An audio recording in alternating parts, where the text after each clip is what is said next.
तो movie lovers आपका भाई जॉन विक चैप्टर 4 के हिडन डिटेल और रेफरेंसेस का पार्ट 2 लेकर आ गया है। तो पार्ट 1 में जो कुछ हिडन डिटेल या रेफरेंसेस छूट गए थे उन सभी चीजों को इसमें मैं कवर करूंगा। तो आपका एक्साइटमेंट बढ़ाने के लिए आपको कुछ पॉइंट पहले बता देता हूँ। तो इसमें हम बात करने वाले हैं कि जॉन विक का ओरिजिनल नेम क्या है मूवी में, जो शायद आपको पता नहीं होगा। एंड मिशन इम्पॉसिबल और गेम ऑफ थ्रोन्स का रेफरेंस और जॉन विक का कुत्ता भी रिटर्न कर रहा है। तो आपको ज्यादा ना तड़पाते हुए वीडियो स्टार्ट करते हैं। तो अपना बाबा यागा मतलब जॉन विक भैया जब इस गेंडे भैंसे को मारने के लिए जाता है तब एक शॉट आता है जिसमें जॉन विक अपने ओल्ड स्टाइल से एनिमी को मारता है। पहले तो उसने पंच मारा, बाद में उसने छोरा घुसेड़ा और एंड में सिर पे गोली मारी। और यही फाइटिंग स्टाइल जॉन विक अपने हर एक मूवी में दिखाता है और वही सेम बैकग्राउंड और खास करके वो सीन जिसमें म्यूजिक के साथ गोलियां भी चलती है। और आप जॉन विक के किसी भी चैप्टर को उठा ले स्टाइल आपको एक फाइट में देखने को मिलेगी ही मिलेगी। और इसके बाद आपने इस भैंसे को लड़ते हुए देखा ही होगा, जिसे देखकर आपका दिमाग हिल गया होगा कि इतना जाडिया होने के बावजूद ये कैसे फाइट कर रहा है। और इसी सवाल का आंसर जानने के लिए मैं गूगल बाबा के पास गया और मुझे पता चला कि इस कैरेक्टर को जिसने प्ले किया है स्कॉट एटकिंसन, उन्होंने जॉन विक चैप्टर 4 के शूटिंग के लिए फेट सूट पहना था, जैसा कि एवेंजर एंड गेम में थॉर ने किया था। और इसलिए मूवी में वो इतनी अच्छी तरह से फाइट कर पा रहे थे और इसी की वजह से जॉन को फैमिली में वापस आने का मौका मिला। इसलिए इस हॉलीवुड के कालिया को तो थैंक यू बोलना तो बनता है, क्योंकि इसी की वजह से हमें जॉन विक का मूवी में ओरिजिनल नेम क्या है वो पता चला। जब अपना जॉन इस भैंसे को किल करके वो रस्का रोमा सिंडिकेट के फैमिली में वापस आता है तब कातिया जॉन को ओरिजिनल नाम से बुलाती है, चौथा जर्दानी जोवानोविच।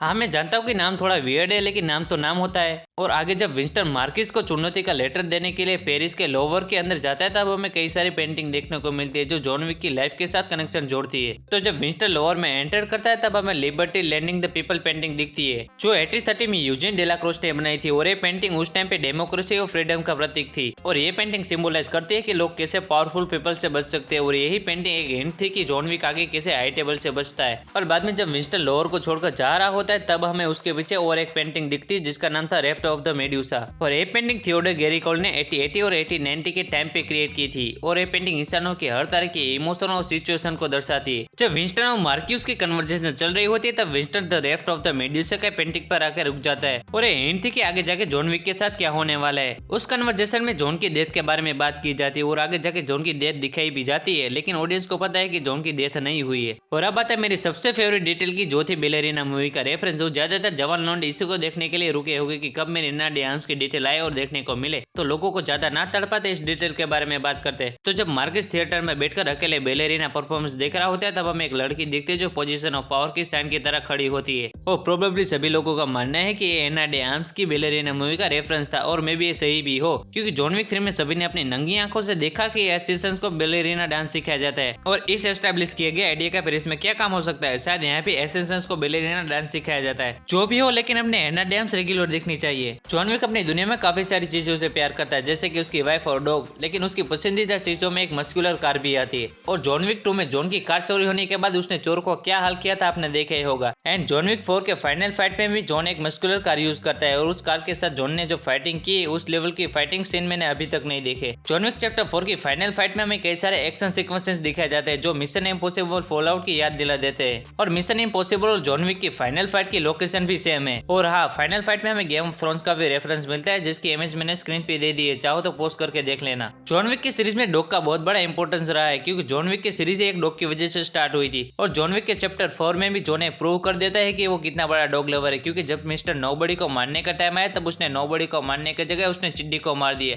क्योंकि चिड्डी मिस्टर नोबडी के कुत्ते को मार देता। और इसी डॉग लव की वजह से मिस्टर नोबडी भी जॉन की फाइनल फाइट में थोड़ी मदद कर देता है। और आगे जब हम फाइनल फाइट को देखते हैं तब हमें दिखता है कि केन फाइट के लिए पेंसिल अपने जैकेट में रखता है। और अभी तक जॉनी ऐसा बंदा था जो पेंसिल से लोगों को मारने के लिए जाना जाता था। और ये बात जॉन विक के पहले पार्ट में भी बताई जाती है कि जॉन एक पेंसिल से भी लोगों को मार सकता है। और बाद में हमें जॉन विक 2 में जॉन कैसे पेंसिल से गुंडों को मारता है वो दिखाया गया था। और अब केन भी पेंसिल का यूज करता है चिड्डी के हाथ में मारने के लिए। और ये पेंसिल वाली ट्रिक जॉन ने शायद केन को सिखाई होगी। और प्रोबेबली ये भी हो सकता है कि दोनों ने एक ही जगह से ट्रेनिंग ली हो। और आखिर में जब आप जॉन की डेथ के लिए इतने इमोशनल हो गए थे तब आपने ये डिटेल मिस कर दी होगी। जॉन की जब डेथ दिखाई जाती है तब जॉन की आखिरी वर्ड थे एलन। और ये सीन तब आता है जब जॉन और एलन की मेमोरी शो होती है। और ये सीन जैसे ही खत्म होता है उसके तुरंत ही बाद जॉन अपनी वाइफ का नाम लेता है। और यही चीज हर बार याद दिलाते हैं कि जॉन अपनी वाइफ से कितना ज्यादा प्यार करता है, इसलिए दोनों के स्टोन पे लविंग वाइफ और लविंग हस्बैंड भी लिखा होता है जो उनकी विरासत है। और उसी सीन में हमें बावरी किंग के साइड में हमें जॉन का डॉग भी देखने को मिलता है जिसको जॉन ने जॉन विक की फर्स्ट मूवी में एंड में अडॉप्ट किया था। And then John Wick chapter 4 की ये लास्ट डिटेल जो आपने मिस कर दी होगी। तो जब जॉन विक के चैप्टर 4 के पोस्ट क्रेडिट सीन में जब अकीरा केन को अपने फादर के किल्ड किल के रिवेंज के लिए मारने के लिए आती है तब कोई भी चीज रिवील हो उससे पहले पोस्ट क्रेडिट सीन खत्म हो जाता है। और ये शायद केन का ड्रीम हो सकता है क्योंकि पोस्ट क्रेडिट सीन में केन के सिवा बाकी सारी चीजें ब्लर हो गई थी और ये चीज तभी दिखाई जाती है जब मूवी में एक ड्रीम दिखाना हो। और ये चीज तभी क्लियर हो जाती है जब अकीरा के हाथों में चाकू दिखता है क्योंकि अगर वो मारने के लिए आए हैं तो वो बिना टाइम वेस्ट किए हमला कर देगी।